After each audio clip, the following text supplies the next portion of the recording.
Les nouvelles tentatives infructueuses de Washington à contrer Moscou et Beijing en Afrique. L'establishment états-unien poursuit sans relâche ses tentatives de faire couper ou au moins limiter, sérieusement limiter, les relations de plus en plus stratégiques de la Russie et de la Chine avec les pays du continent africain. Sans pouvoir obtenir le résultat escompté, le fait est que les nostalgiques de l'unipolarité continueront à tout prix de tenter de prendre leur revanche sur les partisans de l'ordre multipolaire, en l'occurrence ici la Russie et la Chine. Avant qu'on ne continue, pour les nouveaux sur cette chaîne, on parle de culture africaine, d'actualité, d'histoire et on fait des analyses. Aussi, notre équipe offre des services d'animation, de modélisation 2D, 3D et de montage vidéo. Au besoin, contactez-nous à ce numéro et il y a des informations complémentaires en description. Revenons au sujet. C'est presque devenu une habitude. À chaque étape significative de l'interaction entre les principaux défenseurs de la multipolarité et leurs alliés africains, Washington se mobilise aussi rapidement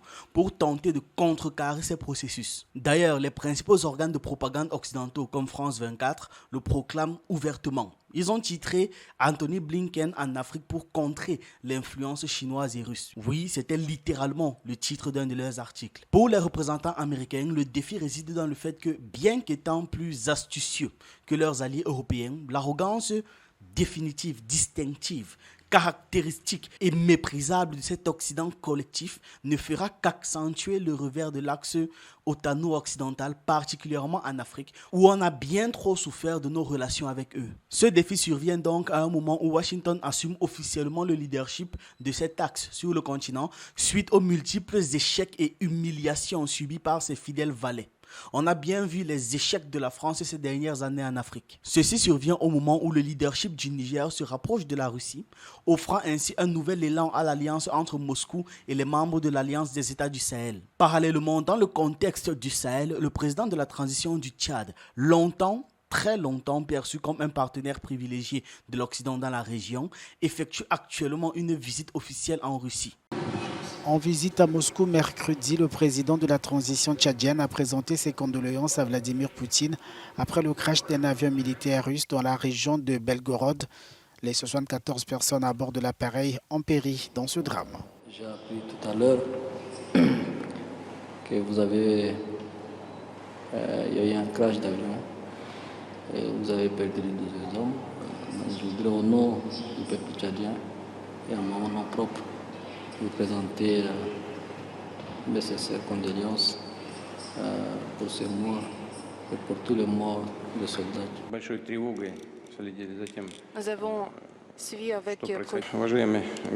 Nous avons suivi de près la situation qui se développe dans votre pays.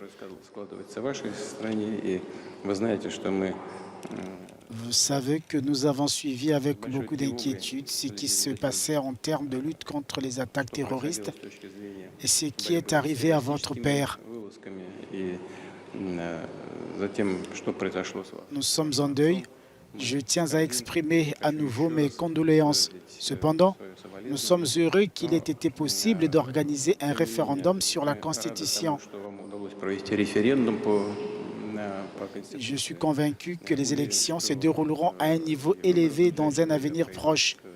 Nous sommes heureux que vous ayez réussi à stabiliser la situation dans le pays.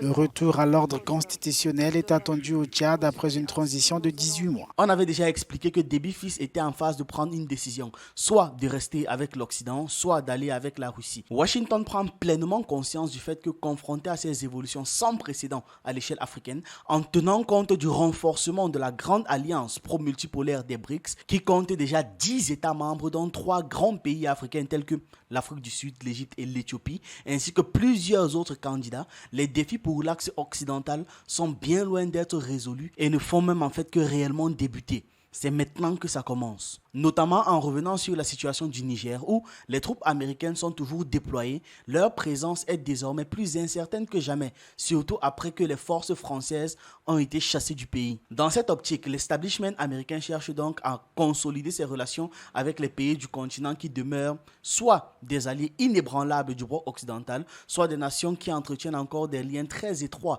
avec celui-ci. D'où le choix du Cap-Vert, de la Côte d'Ivoire, du Nigeria et de l'Angola dans le cadre de la nouvelle tournée africaine africaine d'Anthony Blinken. Ça semble logique. Alors que le Cap-Vert entretient des relations étroites avec Washington et le bloc occidental en règle générale, en partie grâce à son leadership, le cas de la Côte d'Ivoire sous la direction d'Alassane Ouattara n'a pas besoin d'être présenté. Ça n'a vraiment besoin d'aucune présentation supplémentaire.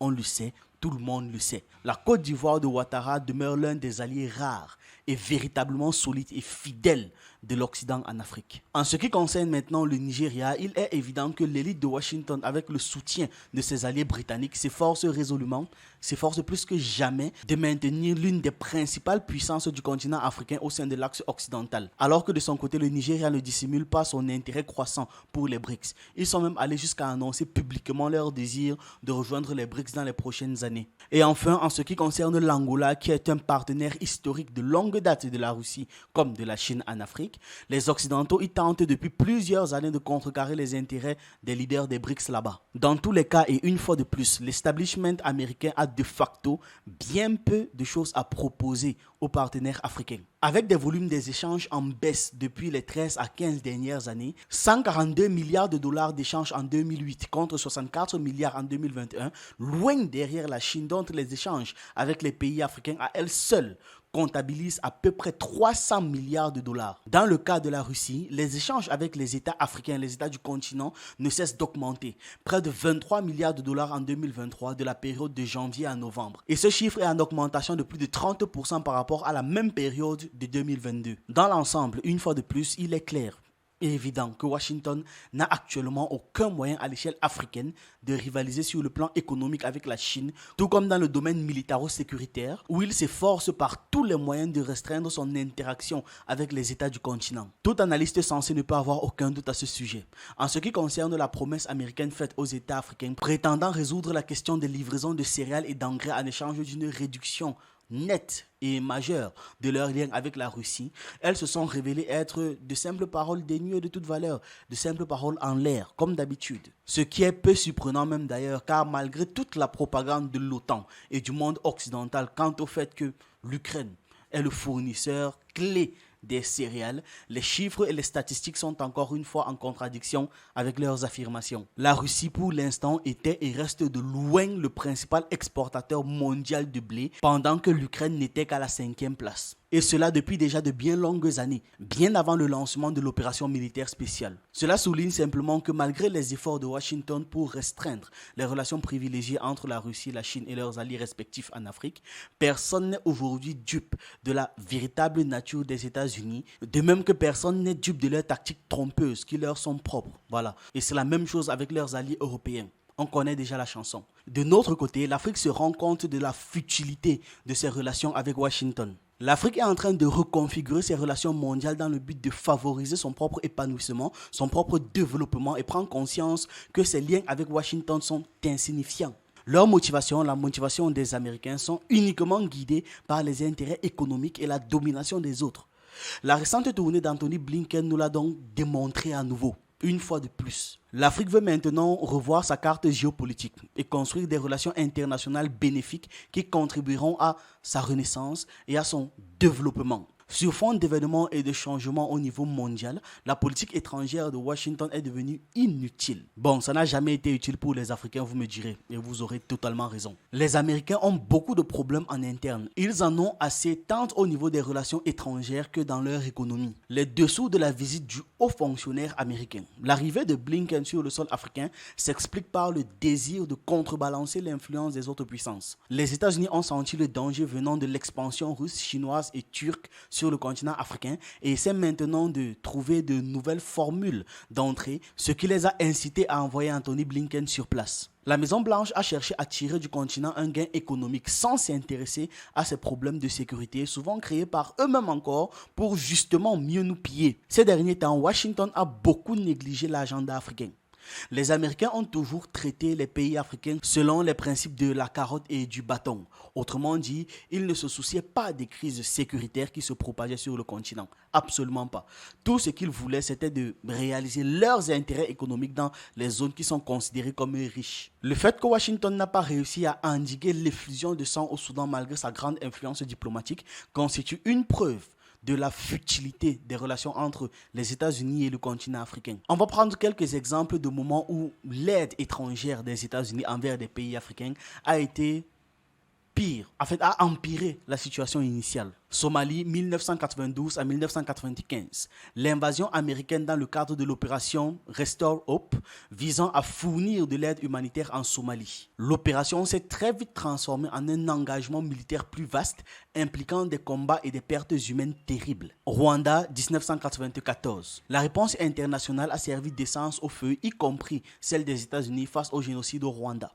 Soudan du Sud, 2011 à 2013. L'implication des États-Unis dans la création du Soudan du Sud en tant que nation indépendante a été directement suivie de conflits internes. Et l'approche américaine a contribué aux tensions et aux violences. Mais évidemment, le plus important, c'était de séparer encore plus les peuples. Il fallait encore plus fragmenter le Soudan. La Libye de 2011 que je ne présente plus. L'intervention de l'OTAN avec la participation des États-Unis en Libye pour protéger les civils entre guillemets a figé le pays.